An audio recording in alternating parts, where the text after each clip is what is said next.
खास सूर्यवंशी ब्राह्मणों की दुनिया में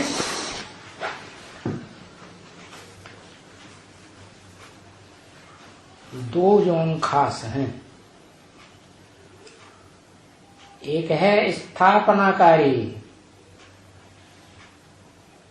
दिल्ली है स्थापनाकारी,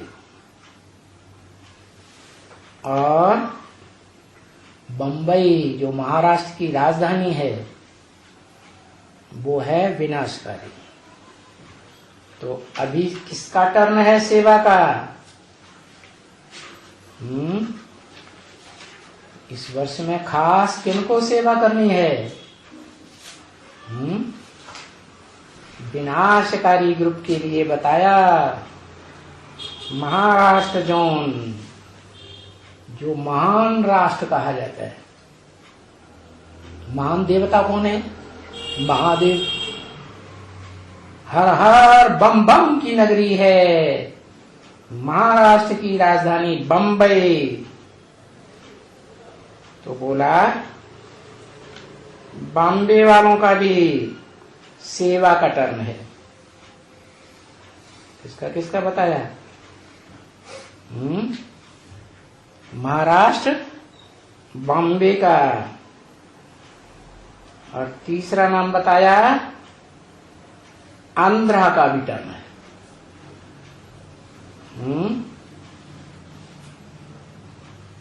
आंध्रा माने अंधे। अंधे की औलाद कैसे होंगे? अंधे। कहानी है ना,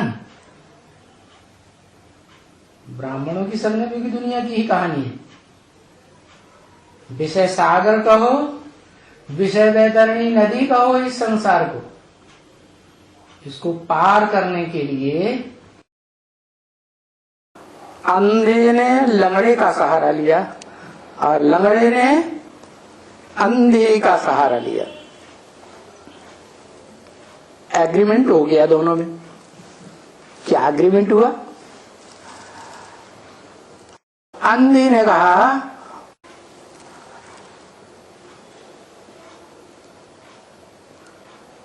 मैं तुमको सहयोग दूंगी, और लंगड़े ने कहा मैं तुमको सहयोग दूंगा। कैसा सहयोग दूंगा? लंगड़े ने कहा मुझे अपने ऊपर सवार कर लो। क्या कर लो? सवारी कर लो। तो एक देवी दिखाई जाती है भारतीय परंपरा में, सिंह वाहिनी देवी। कौन सी देवी? सिंह वाहिनी देवी। जो लाइन होता है ना, उसके ऊपर सवारी करने वाली। तो जो शंकर नामधारी पार्ट है, विनाशकारी पार्ट तो है, लेकिन साथ साथ स्थापना भी तो है। दोनों साथ साथ होते हैं। तो विनाशकारी के साथ कौन चाहिए? स्थापनाकारी भी चाहिए। तो वो है स्थापना में मददगार बनने वाली शिव की शक्तियां। लेकिन वो चंद्रवंश में पैदा होती है, बड़े से बड़ी शक्ति, जिसको चंद्रवंशी राधा कहा जाता है। राधा का अर्थ ही है राम को धारण करने वाली। जीवन में राम को जिसने धारण किया, एक जन्म के जीवन में नहीं, जन्म जन्मांतर के जीवन में धारण किया। और कोई भी आत्मा इस शशिरूपी रंगमंच पर नहीं है जो जन्म जन्मांतर शंकर को वर्ण कर पाए। राधा कहो, पार्वती कहो, अंधी है ना, चंद्रवंश में जन्म लेती है ना। चंद्रमा तो अंगारा भी बन जाता है, कलाएं बढ़ते बढ़ते उजाला भी बन जाता है। तो चंद्रमा जब अंधा हो जाता है उस अंधे की बच्ची है, सदा सोजरे की बच्ची नहीं है। तो गायन है अंधे की औलाद, अंधे, उनमें ज्ञान आता ही नहीं। क्यों? क्योंकि वो अंधा ज्ञान चंद्रमा कृष्णचंद्र की आत्मा ज्ञान के मर्म को समझती ही नहीं, बच्चा बुद्धि होने के कारण। लेकिन है इनोसेंट बच्चा। बच्चा तो महात्मा होता है ना, तो वो महात्मा बच्चा बहुत प्यारा होता है, और माताओं को तो बहुत प्यारा लगता है। माताएं तो कृष्ण के ऊपर नाम लेते ही न्यौछावर हो जाती है। तो उसको जन्म देने वाला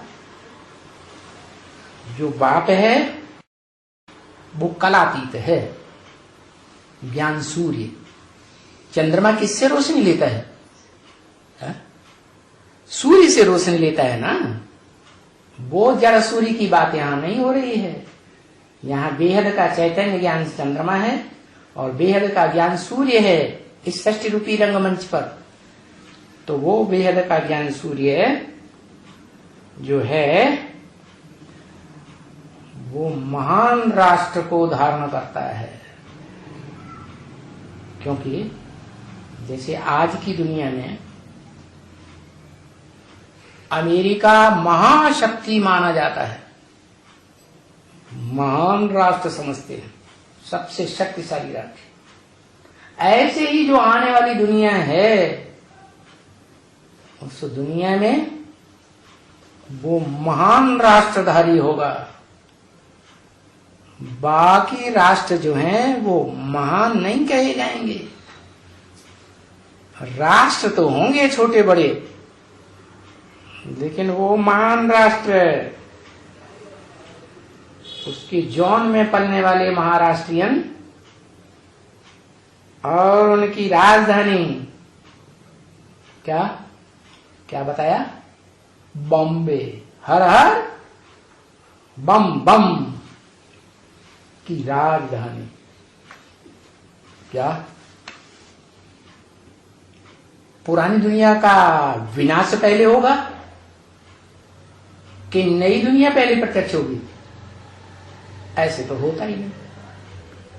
पहले पुराने मकान का विनाश गिनाना जरूर है, पुरानी परंपराओं का विनाश, पुराने संबंधों का विनाश।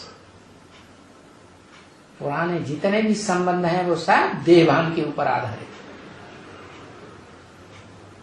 देह के संबंधी, देह को प्रेफरेंस देने वाले।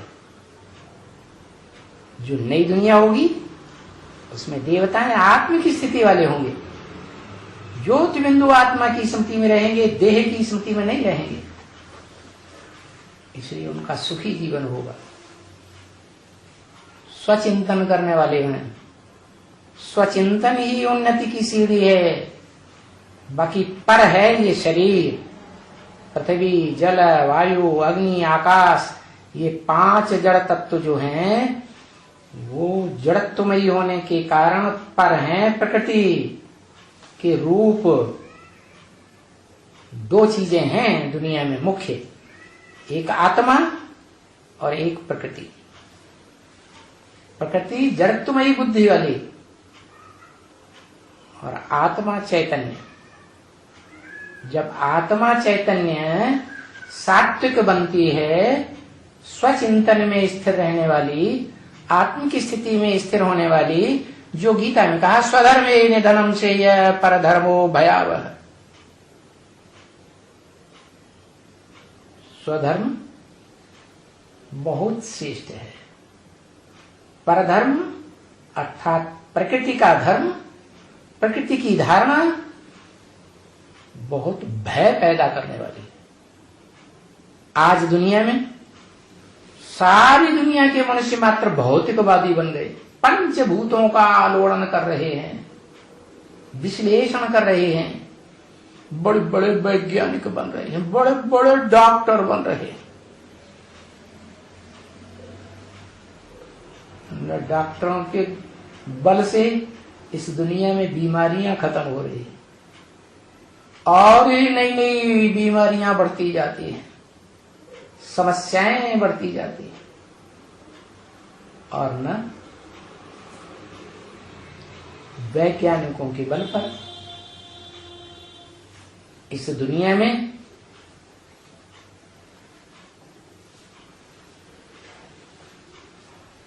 न वैज्ञानिकों के बल पर इस दुनिया में सुख शांति बढ़ रही है।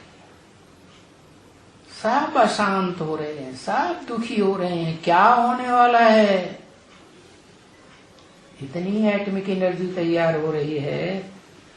द्वितीय विश्व युद्ध में तो छोटी छोटी 20-20 मेगावाट की बम्बियां विस्फोट हुई थी। उस समय कितना हाहाकार हो गया था विश्व में। उस समय के घायल आज भी हॉस्पिटल्स में पड़े पड़े हाय हाय कर रहे हैं। उनकी हाय हाय देखी नहीं जाती किसी से। अभी तो हजारों हजार वाट के एटम बम बने पड़े हैं, एक देश में नहीं अनेक देशों में। परंतु किसी में ताकत नहीं है। वैज्ञानिकों में इतना आत्मविश्वास नहीं है कि अपनी ही बनाई हुई रचना एटम बमों को विस्फोट कर सकें, क्योंकि जानते हैं हम विस्फोट करेंगे तो दूसरे राष्ट्र भी विस्फोट करेंगे और विश्व युद्ध छिड़ जाएगा। और विश्व युद्ध आने पर जब सभी एटॉमिक एनर्जी से विश्व युद्ध में कूद पड़ेंगे तो ये सारी दुनिया भस्म होने वाली है। तो हम भी भस्म हो जाएंगे। तो आत्मविश्वास सा पर डगमगा रहा है। तो सृष्टि रूपी रंगमंच पर ऐसी आत्मा चाहिए जिसके आत्मविश्वास को कोई डिगा न सके। और वो भारतीय पुराणों में, भारतीय परंपरा में गाया हुआ है। एक ही मनुष्य मात्र है जो सृष्टि विनाश हो जाती है लेकिन उसका विनाश नहीं होता। वो महाकाल गाया हुआ है। कौन? कहां का महाकाल प्रसिद्ध है?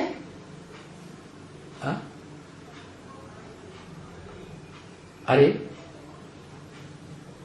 इस भारतवर्ष में एक शहर है जहां महाकाल का मंदिर है। वो कालों का काल है, उसको कोई काल खा ही नहीं सकता। महाकाल महाविनाश होता है तो भी वो जिंदा रहता है। जो गैन है, शंकर का कोई माता पिता नहीं, उसको कोई जन्म देने वाला नहीं, उसकी कभी मृत्यु नहीं होती। महामृत्यु भले हो जाए लेकिन उसकी मृत्यु नहीं होती। वो एक ही शख्सियत है इस संसार में जिसका शरीर नष्ट नहीं होता। और उसी को गीता में कहा गया है अव्यक्त मूर्तिना। अव्यक्त मूर्ति है। मूर्ति माने मूर्त तो है, अमूर्त नहीं है। मूर्त माने साकार तो है, निराकार नहीं है। माने शरीरधारी तो है लेकिन उसके शरीर में यादगार दिखाई गई है कि इंद्रियां नहीं दिखाई देती। जो यादगार शिवलिंग शिवालयों में दिखाया जाता है। शिवलिंग में इंद्रियां नहीं दिखाई देती। शिवलिंग बड़ा रूप है शरीर। सोमनाथ मंदिर में भी शिवलिंग था आदिकाल में। भक्ति मार्ग का आदिकाल था ना सात्विक, उसमें सही यादगार थी। साकार लिंग भी था, साकार शरीर की यादगार, और उसमें रहने वाली निराकार आत्मा भी थी जो हीरो पार्टधारी है, जो पत्थर बुद्धि भी बनती है और पत्थर बुद्धि से पारस बुद्धि भी बनती है। जिस हीरे की यादगार आज भी विदेश में रखी हुई है, जिसका नाम है कोहनूर होरा हीरा। बताओ कौन है वो? नूर है,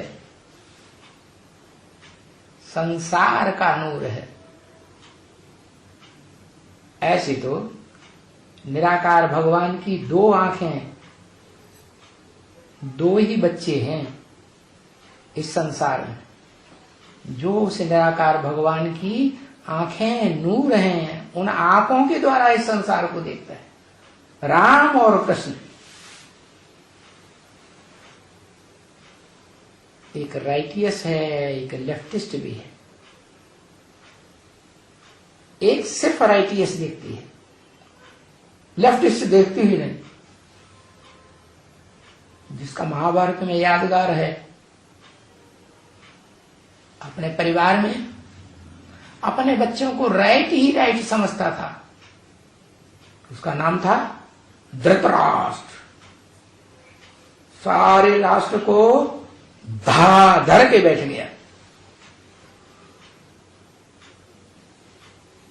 थी पांडु राजा की संपत्ति, पांडु राजा के बच्चों को मिलना चाहिए, लेकिन हेकड़ी करके धारण करके बैठ गया। तो वो है लेफ्टिस्ट। और राइटियस वो है जो राइटियस पार्ट बजाता है। उसका नाम महाभारत में पड़ता है युद्ध स्थिर। विश्व युद्ध क्यों न हो जाए, तृतीय चतुर्थ विश्व युद्ध, तृतीय विश्व युद्ध महाभारी महाभारत विनाश, और चतुर्थ विश्व युद्ध है एटमिक एनर्जी का विनाश। लेकिन वो स्थिर रहता है। वो क्यों हुआ, क्या हुआ, कैसे हुआ, कैसा होगा, इस चक्र में नहीं आता, क्योंकि वो अखूट ज्ञान का भंडार, शिव का बड़ा बच्चा है। हिस्ट्री में बड़े बच्चे को ही राजाई मिलती रही है। वो बच्चा भविष्य को देख करके जितना खुश रहता है, उतना 500-700 करोड़ मनुष्य आत्माओं में से कोई भी बच्चा इतना खुश महाविनाश काल में नहीं रह सकता। तो उस बच्चे से, जो सारी मनुष्य सृष्टि का बाप है, आत्माओं का बाप नहीं है, लेकिन साकार मनुष्य सृष्टि का बाप है, उससे बच्चों को प्रेरणा लेनी है।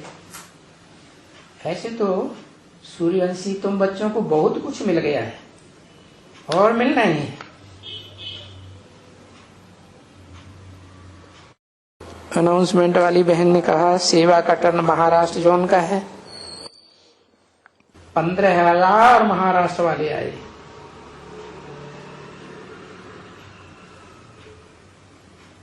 अच्छा ही है। कितने आए हैं? स्थापनाकारी दिल्ली, नॉर्थ इंडियन, और साउथ इंडिया का जो मुख्य शहर है, साउथ इंडिया की मुख्य राजधानी माया की नगरी कही जाती है बॉम्बे। बॉम्बे है विनाशकारी बताया, दिल्ली है स्थापनाकारी। तो दिल्ली के नहीं बताए, कहां के बताए? 15,000 कहां के बताए? बताए महाराष्ट्र जोन के, विनाशकारी जोन के 15,000 आए। कौन आए? आए हैं बाप दादा जिनको देख रहे हैं सामने। कौन है? विनाशकारी कितने हैं? स्थापनाकारी कितने और कहां हैं? सूर्यवंशियों में है कि दूसरे वंशियों में? ब्राह्मणों की दुनिया में सूर्यवंशी हैं, जो पहले भी घोषणा की थी आज से 40 वर्ष पहले क्या बेसिक ब्राह्मणों की दुनिया के बीच में घोषणा की गई थी, पुराने ब्राह्मणों की भ्रष्टाचारी दुनिया का विनाश और नई श्रेष्ठाचारी दुनिया का आरंभ होने वाला है। वो मानसिक बात थी, संकल्पों की बात थी। अभी तो प्रैक्टिकल में होना है।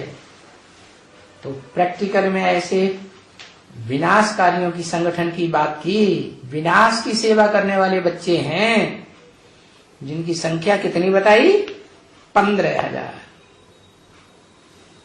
स्थापनाकारी भी तो इतने ही होंगे। स्थापना के साथ साथ विनाश भी होता है ना। तो 15,000 स्थापनाकारी और 15,000 विनाशकारी, टोटल 25-30,000 हुए। स्थापनाकारी और विनाशकारी वो सूर्यवंशी बच्चे आए हुए। अच्छा है।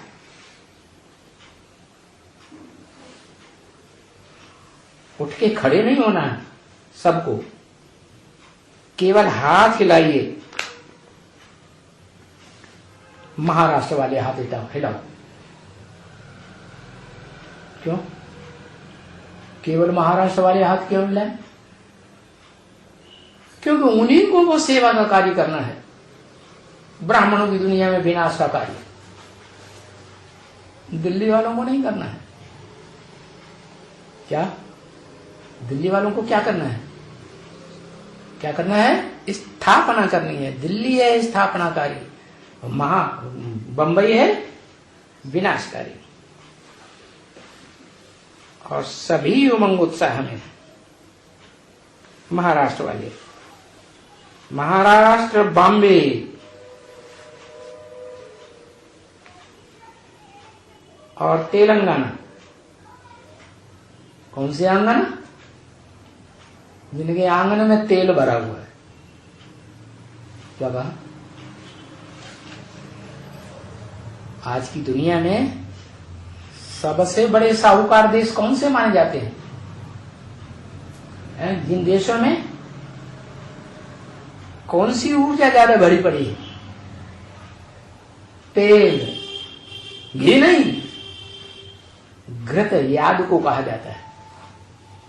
जो बाप को पहचानते हैं और पहचान करके उस साकार में निराकार को याद करते हैं, वो घृत पीते हैं।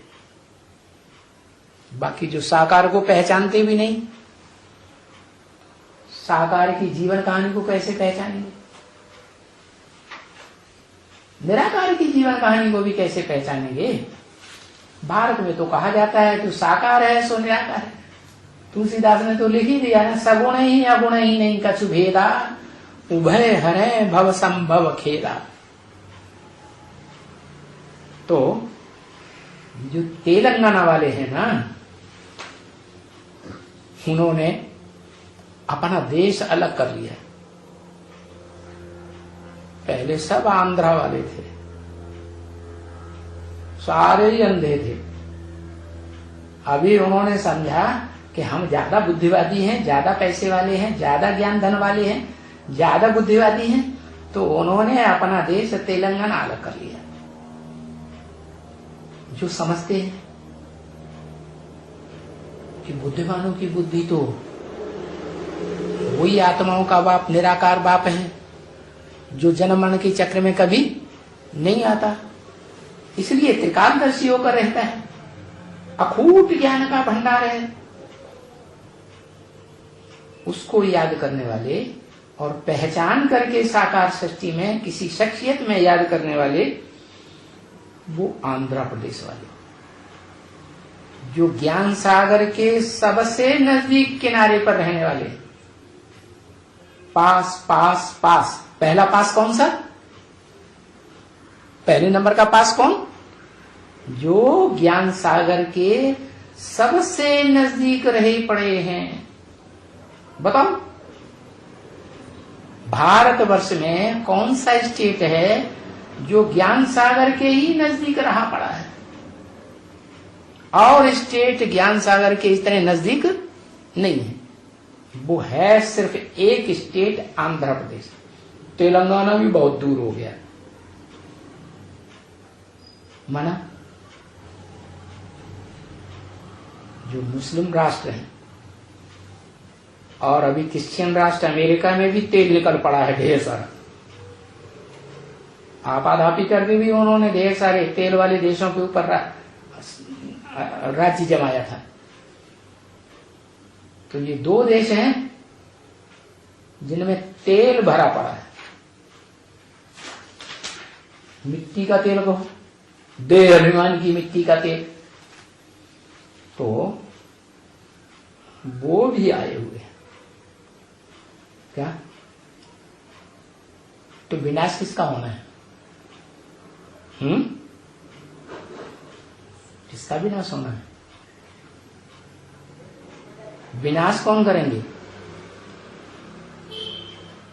महाराष्ट्र वाले जिनकी राजधानी हर हर बम्बई बम की नगरी बम्बे है, वो विनाश करेंगे। और तेलंगाना वालों का विनाश होगा, जिनको बड़ा अहंकार है कि हमारे पास जितनी धन संपत्ति है उतनी धन संपत्ति दुनिया में किसी के पास नहीं हो सकती। अरे माया की नगरी है, उससे जास्ती तो कोई भी विजयी नहीं हो सकता।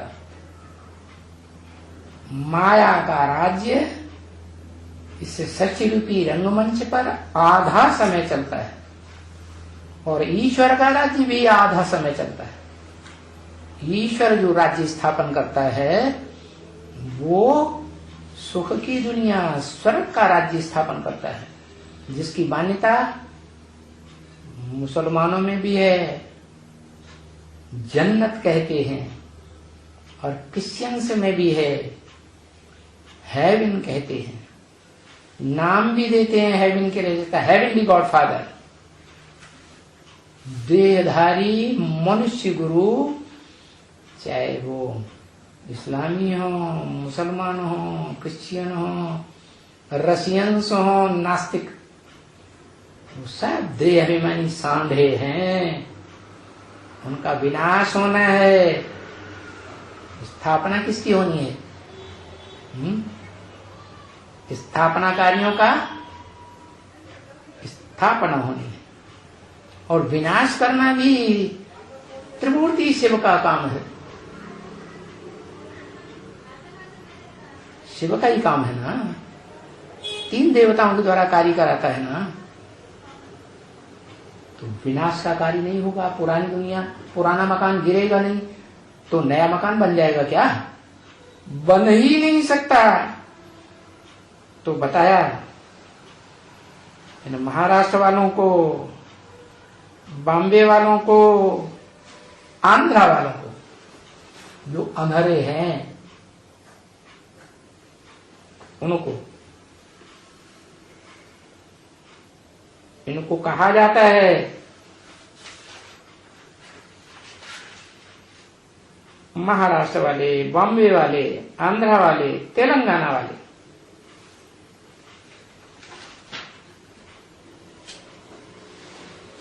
बाप दादा भी बच्चों को देख करके खुश है।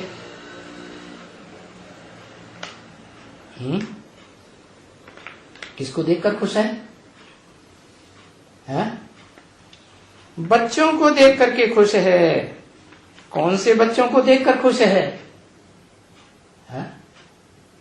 बाप दादा कौन से वंश के बच्चों को सामने देख रहा है? किनको देख करके खुश है? सूर्यवंशी बच्चों को देखकर खुश है, क्योंकि जो सूर्यवंशी बच्चे हैं उनमें ही आधे हैं विनाशकारी। जो ब्राह्मणों की संगमी दुनिया में 76 के बाद से लेकर के अब तक आ रहे हैं, और उनमें ही स्थापनाकारी हैं। आधे स्थापनाकारी और आधे विनाशकारी। उन बच्चों को देख करके खुश हैं कि जो बाप ने सेवा दी है वो सेवा तो करने वाले हैं। और हर एक बच्चा पुरुषार्थ करके अपना या बाप का नाम प्रसिद्ध कर रहे हैं। क्या नाम किस आधार पर प्रसिद्ध होता है? नाम होता ही है काम के आधार पर। क्या जैसे नाम है राम, रम्यते योगिनो यस्मिनीति राम, जो योगियों के दिल में रमण करता रहता है। योगी लोग जिसको याद करके बड़े प्रसन्न खुश होते रहते हैं, उसको कहते हैं राम। माने हीरो पाटधारी विश्व पिता आदम, वो सूर्यवंशी बच्चे, मनुष्य सृष्टि का बाप, चाहे वो आत्मा बनते हैं या देवान में रहते हैं, वो तो सारी दुनिया के लिए प्रसिद्ध है ही, क्योंकि सारी दुनिया निराकार को मानती है, चाहे स्वदेशी हो चाहे विदेशी हो, स्वधर्मी हो विधर्मी हो। लेकिन ये बच्चे महाराष्ट्र, बॉम्बे, आंध्रा वाले, ये ऐसे बच्चे हैं जो बाप का नाम प्रसिद्ध कर रहे हैं, ऐसी सेवा कर रहे हैं। तो निर्वैर भाई ने पूछा, बाबा एक बात और पूछनी है। क्या बात? सभी ब्राह्मणों को मिलकर कौन सा एक संकल्प करना चाहिए? सभी ब्राह्मणों को मिलकर के वर्तमान समय के अनुसार कौन सा एक संकल्प इकट्ठा करना चाहिए? बाप दादा ने बोला, ये तो अधिकार है आपका, इसलिए इस अधिकार को प्रेजेंट करने के लिए बाप देख रहा था कौन कौन क्या कहां तक पहुंचे हैं।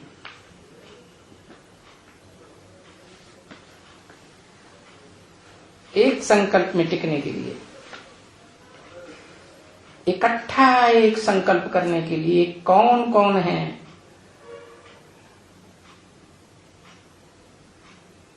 कौन से नंबर वाले धर्म के हैं? कौन कौन धर्मों में कन्वर्ट होने वाले हैं? द्वैतवादी द्वापर युग से, जब से दूसरे दूसरे धर्म वाले आते हैं, दूसरे दूसरे राज्य स्थापन करते हैं, दूसरी दूसरी मतें फैलाते हैं, दूसरे दूसरे क्रियाकर्म करना शुरू कर देते हैं। तो कौन कौन बच्चे हैं और वो क्या हैं? सूर्यवंशी हैं, चंद्रवंशी हैं, इस्लाम वंशी हैं, बौद्ध वंशी हैं, क्रिश्चियन वंशी हैं, उनके फॉलोअर्स हैं। माने उन धर्म पिताओं के बाद में इस सृष्टि पर रंगमंच पर पार्ट बजाने वाले हैं, या सतयुग त्रेता सूर्यवंश चंद्रवंश से आए हुए भारतवासी दूसरे धर्मों में कन्वर्ट होने वाले बच्चे हैं, क्या हैं? और वो सब कहां तक पहुंचे हैं बाप के नजदीक? सबकी पुरुषार्थ की दौड़ एक जैसी होगी या नंबरवार होगी? नंबरवार ही होगी। तो बताया कहां तक पहुंचे हैं। बाकी पुरुषार्थ अच्छा किया है। किसने अच्छा किया है? जो बाप के सामने बच्चे बैठे हुए हैं उनके लिए कहा। तो निर्वैर भाई ने कहा आगे फिर विजय भी है। अच्छा पुरुषार्थ किया है तो विजय जरूर है। इसलिए बाबा ने देखा तो अभी ऐसा पुरुषार्थ किया है, तो बाबा ने अभी देखा कि लास्ट तक सभी लक्ष्य जो रखा है,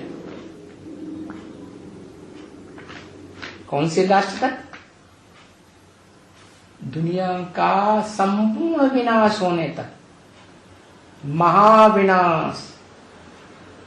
सामान्य विनाश तो दुनिया में होता ही रहता है, लेकिन आखिरी विनाश जिसके बाद फिर 2500 वर्ष तक कोई विनाश नहीं होगा। तो लास्ट तक सभी ने लक्ष्य जो रखा है वो प्रैक्टिकल में करके दिखाएंगे, चाहे वो विनाशकारी बंबई कलकत्ता वाले हों और चाहे वो स्थापनाकारी नॉर्थ इंडिया के दिल्ली वाले हों, करके ही दिखाएंगे। यही सभी को उमंग है और इस उमंग से ये ग्रुप आगे बढ़ता जाता है। कौन सा ग्रुप बताया? कौन सा ग्रुप है? कौन सा ग्रुप आगे बढ़ता जाता है? आंध्रा और महाराष्ट्र और बंबई। तेलंगाना का भी तो नाम दिया है, जिनके आंगन में तेल बहुत है। तेल को तो रिफाइन करना पड़ता है, रिफाइन नहीं करेंगे तो बहुत नुकसानकारी। तो घी को रिफाइन नहीं करना पड़ता है। तो इन गौओं का घृत भारत में प्रसिद्ध है। ये ह्यूमन गौएं हैं, भक्ति मार्ग की जानवर गौएं नहीं हैं। तो उन ह्यूमन गनियों का जो भी खास करके भारतीय गौएं हैं, उनकी बात बताई आंध्रा वाली गौएं, क्योंकि उन गौओं के पीछे पुराणों में, शास्त्रों में बच्चा बुद्धि कृष्ण को दिखाया जाता है। तो बच्चों की बुद्धि को क्या कहेंगे? समझदार, राजदार या राज को न जानने वाले?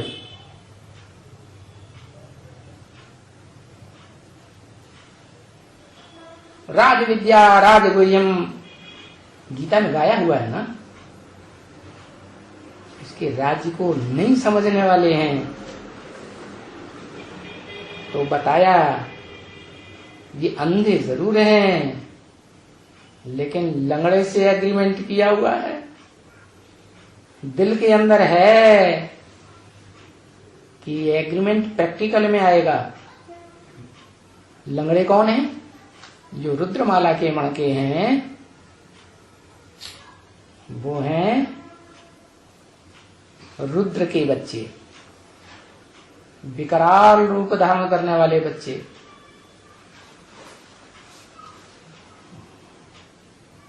उन बच्चों की शिफ्ट है कि वो लूले लंगड़े हैं। क्या? किस बात में लूले लंगड़े हैं? दौड़ में। दौड़ लगाते हैं पुरुषार्थ की, तो लंगड़े होने के कारण बीच बीच में माया उन लगन चंदों को नीचे गिराई देती है। और जो अंधेरे हैं उनकी टांगे तो सही सलामत है, सारी इंद्रियां सही सलामत, क्योंकि जन्म जन्मांतर के ऐसा कर्म किए हैं इंद्रियों से कि पाप कर्म नहीं किए हैं ज्यादा। नंबरवार तो हैं, अपवित्रता नहीं धारण की है, व्यभिचारी नहीं बने हैं। क्या? तो व्यभिचारी न बनने के कारण जन्म जन्मांतर के होने के सुप्रीम सोल जो एवर प्योर है, उसके संस्कार धारण किए हैं। इसलिए वो अंधरों का ग्रुप, जिस आंध्र प्रदेश में यादगार में आज भी हर कन्या माता का नाम लक्ष्मी कहा जाता है, वो ग्रुप आगे बढ़ता जाता है। हर एक बच्चे के ऊपर देखे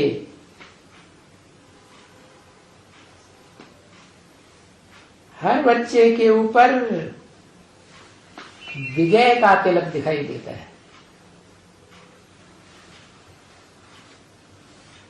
चाहे वो आंध्रा का हो, चाहे वो महाराष्ट्र या बंबई का हो, चाहे वो तेलंगाना का हो। तेलंगाना का काम ही ऐसा है, करो अलगाववाद, एक को खंड खंड करके कम से कम 2 तो कर दो। जैसे भारत के अलगाववादियों ने अलग अलग स्टेट बना दिए, अलग अलग अपना राज्य कर लिया।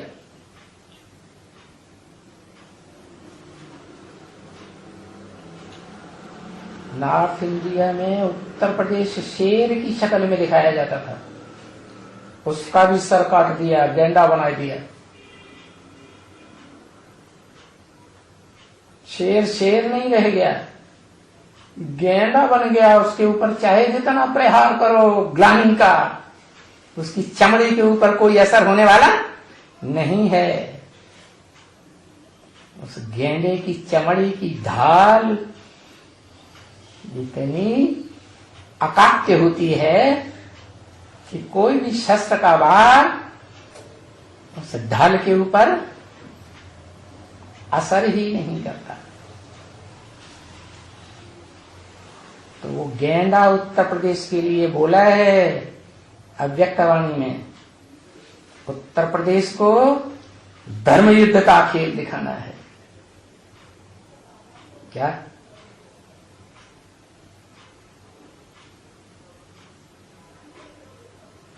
ऐसा धर्म युद्ध का खेल दिखाएगा जिन्हें तेल का बड़ा गर्व है, अपनी धन संपत्ति का बड़ा गर्व है, तो धराशायी हो जाएंगे। मेरे प्यारे भाई ने कहा, हाँ विजय तो निश्चित है। किसने कहा? हद के निर्वैर भाई ने या बेहद के निर्वैर भाई ने? किसकी विजय निश्चित है? आंख लड़ाने की बात को जो सपोर्ट करने वाले हैं उनकी विजय निश्चित है।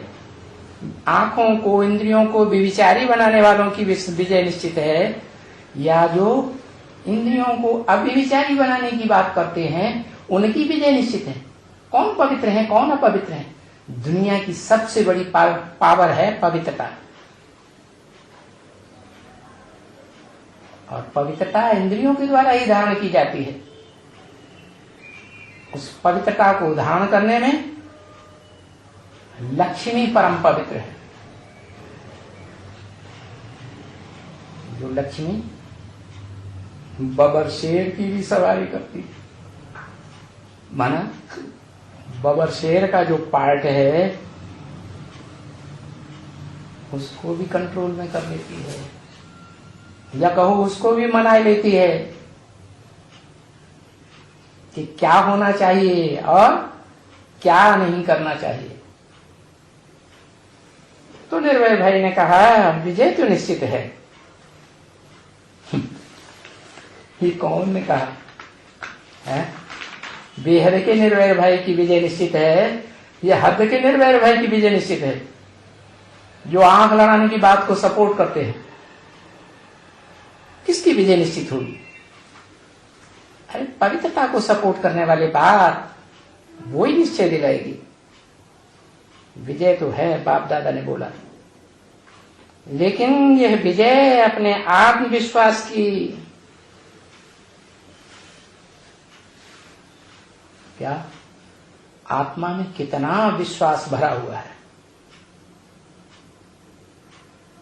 कि मैं ज्योति बिंदु आत्मा हूं, मैं देहभान वाला सांधा नहीं हूं, देहभान वालों को सपोर्ट करने वाला नहीं हूं, मैं स्वयं भी दुर्योधन दुशासन नहीं बनता। दुर्योधन दुशासनों का काम है देहभान के आधार पर द्रौपदियों के साथ बलात्कार करना, बलपूर्वक कार्य करना। उनको कहते हैं बलात्कारी। भगवान और भगवान के बच्चे बलात्कारी नहीं हो सकते।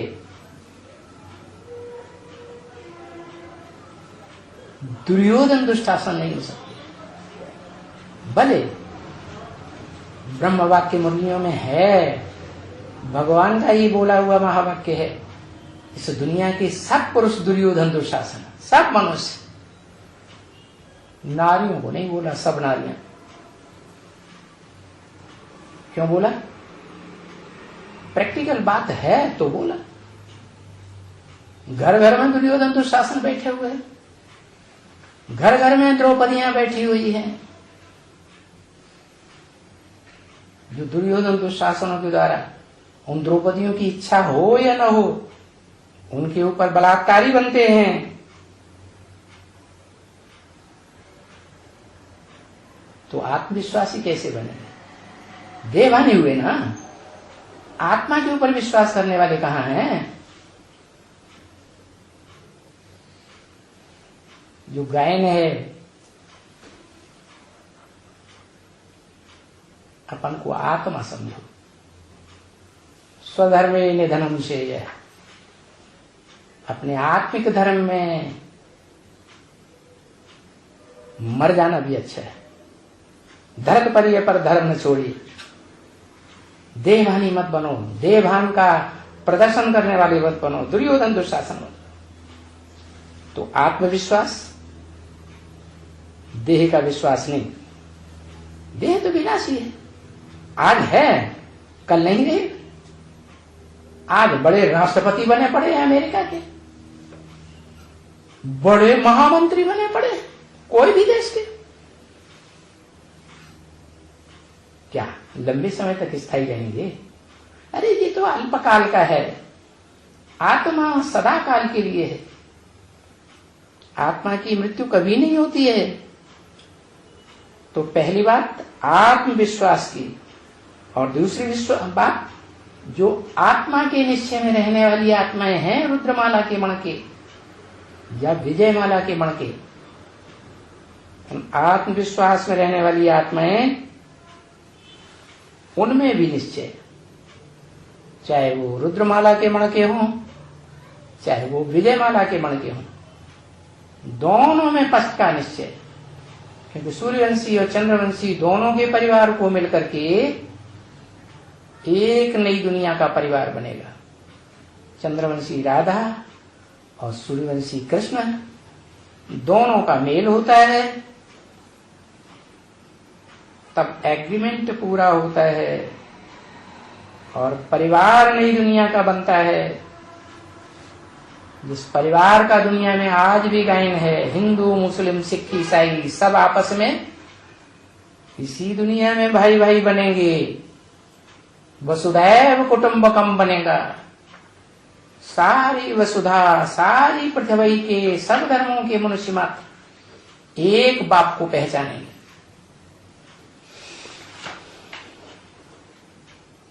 तो दोनों के मिले हुए राज्य में काम में आए। निर्भय भाई ने कहा संस्कार मिलन के लिए बहुत पुरुषार्थ करते हैं, फिर भी अभी तक उसमें सफल नहीं है। तो वह संस्कार मिलन की सफलता कैसे होगी बाबा? उसका सहज तरीका क्या है? अभी तक एरिया के लिए, कुछ और बातों के लिए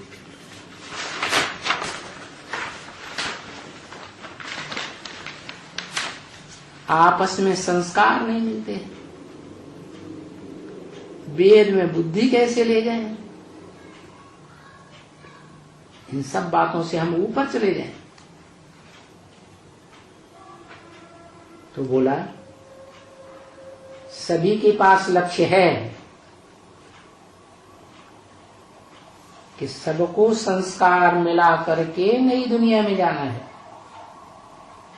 क्योंकि सत्युग त्रेता में कोई झगड़ा फसाद नहीं होगा, सबके संस्कार मिलेंगे। तो हमको जाना है, ये सारा प्लान तो बुद्धि में है, सभी के पास है। अभी इस प्लेन के ऊपर अटेंशन थोड़ा ज्यादा रहे, भावना आवे, शुभ भावना सबके प्रति आवे। हर धर्म की मनुष्य मात्र की आत्माओं के लिए शुभ भावना आए, शुभ भावना और शुभ कामना। वासना आने के लिए थोड़ा सा टेंशन इसमें दे दें कि हमारे अंदर जो परिवार का प्यार है, परिवार बनता ही है एक बाप से। क्या परिवार का एक बाप मुखिया होता है या ढेर सारे बाप मुखिया होते हैं? इब्राहिम, बुद्ध, क्राइस्ट, गुरु नानक सब बाप बन के बैठेंगे वसुधैव कुटुंबकम के। हिंदू, मुस्लिम, सिख, ईसाई सब आपस में भाई भाई बन के रहेंगे, भाई भाई का प्यार हो जाएगा? कदापि नहीं हो सकता। परिवार का प्यार तभी पैदा होगा जब एक बाप को पहचाने और साकार में पहचाने। परिवार का प्यार संगम पर ही ज्यादा अनुभव कर सकते हैं। संगम युग है ब्रॉड ड्रामा की शूटिंग काल का समय। जैसी यहां शूटिंग करेंगे वैसा ही ब्रॉड ड्रामा में पार्ट बजाएंगे। फिर निर्भय भाई ने कहा, ये भूल जाते हैं कि ईश्वरीय परिवार 5000 साल के बाद इस रूप में आकर मिलता है। इतने बाद, वर्षों के बाद इसी स्वरूप में मिलते हैं। ये भूलने के कारण फिर आपस में थोड़ा बहुत संस्कारों के मिलन में और सहज हो जाए। अगर ये दिल में आ जाए कि हम पूरा कल्प अलग रहे, भले साथ में पार्ट बजाते होंगे पर नाम रूप तो याद नहीं था, अभी इस नाम रूप से आपस में मिलते हैं तो कितना आपस में प्यार होना चाहिए ये भूल जाता है। कंपटीशन में आ जाते हैं, जो कॉम्प्लीमेंट्री रोल कैसे सबका आपस में मिलकर के कैसे आगे बढ़े, उसके लिए एक लक्ष्य आपकी तरफ से सबको एक लक्ष्य मिल जाए, उस मिलने की तरफ हम जाएंगे।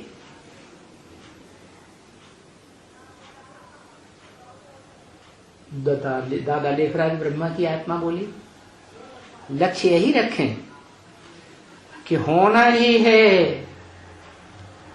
क्या ऐसे तो नहीं कि नहीं होना है? नई दुनिया आएगी, स्वर्ग आएगी, जन्नत आएगी तो सबके संस्कार मिलेंगे। सभी यही सोच रहे हैं कि यह इस बात पर क्यों सोच रहे हैं कि सबके संस्कार मिले। सारी पढ़ाई ठीक है और पढ़ने वाले भी ठीक हैं, तो फिर ये क्वेश्चन तो है ही नहीं कि संस्कार कैसे मिले। अभी यही लक्ष्य रखो कि हम बनने हैं, उसमें आपका पार्ट सहयोगी बनने का नहीं है।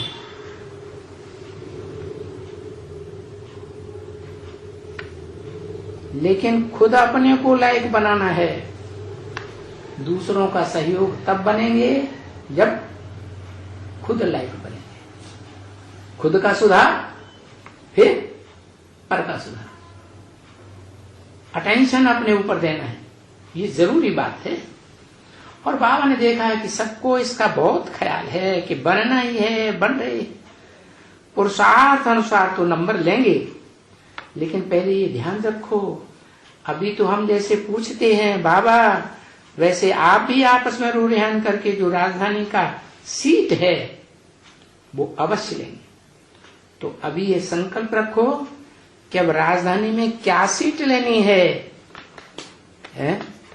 और संकल्प वो ही रखेंगे जो इस बात को मानेंगे बाप दादा व्यक्त की कि दिल्ली में राजधानी स्थापन हो रही है। इसका जो अपोजिशन करने वाले हैं और बाप दादा का मुंह ही मुंह हाथ से बंद कर लेते हैं।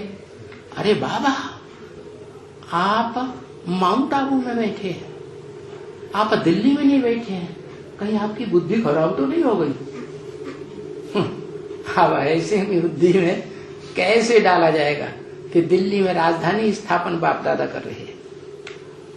तो देखो, राजधानी में बैठे तो हैं,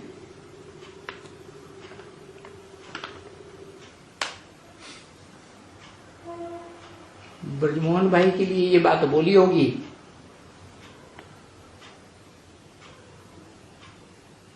ब्रजमोहन का भी भेद का अर्थ वही, क्या? ब्रज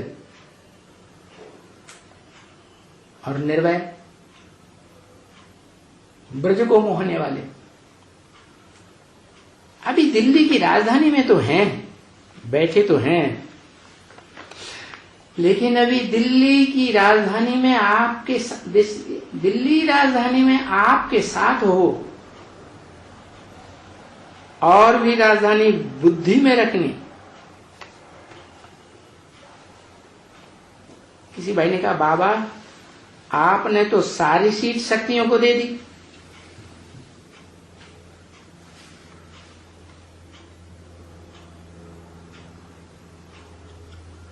बाबा ने बोला, क्यों?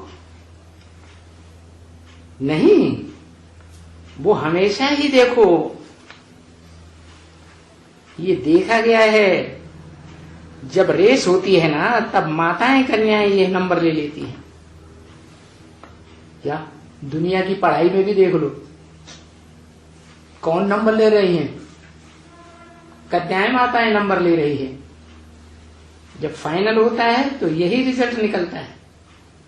लेकिन आपके पास भी लक्ष्य है कि हमको भी नंबर लेना है और पास होना है, तो बाप दादा या ड्रामा दोनों तरफ ध्यान रखें।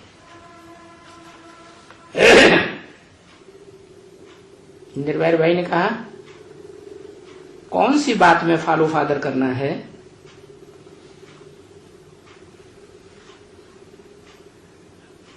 ब्रह्मा बाबा ने कहा, फॉलो फादर का अगर अटेंशन है तो फिर प्रैक्टिकल लाइफ में सब प्रैक्टिकल दिखाई देना चाहिए। क्या फादर भी, परिवार में फादर प्रैक्टिकल में दिखाई देना चाहिए। प्रैक्टिकल शरीर के द्वारा होता है कि सिर्फ निराकार आत्मा के द्वारा होता है? प्रैक्टिकल तो शरीर के साथ ही हो सकता है। प्रैक्टिकल लाइफ में बाप भी होना चाहिए और प्रैक्टिकल लाइफ में सब बच्चे भी होना चाहिए, दिखाई देना चाहिए। बाप निराकारी स्टेज में है तो बच्चे भी निराकारी स्टेज में दिखाई दें। जिससे प्यार होता है उसके समान बनना पड़ता है। बाप निराकारी, निर्विकारी, निरहंकारी, तो बच्चे भी कैसे होने चाहिए? निराकारी, निर्विकारी और निरहंकारी। लेकिन प्रैक्टिकल में बाप को देखते ही नहीं, साकार में बाप को देखते ही नहीं, जानते ही नहीं, तो देखेंगे कैसे? मानते ही नहीं। क्यों? क्यों? क्योंकि माया बेटी के प्रभाव में आए हुए हैं और माया ने प्रकृति जगदम्बा से हाथ मिलाया हुआ। जो प्रकृति जगदम्बा सबसे जास्ती दुनिया में पावरफुल है, तो माया के प्रभाव में आ जाते हैं। तो सभी की अभी जैसे बाप चाहता है वैसे ही हो रही है। लेकिन टाइम पर तो हो ही जाता है, लेकिन सदा हो, ये बात हो। क्या माया के प्रभाव में कभी ना है, नहीं तो माया विघ्नों की दीवार खड़ी कर देती है।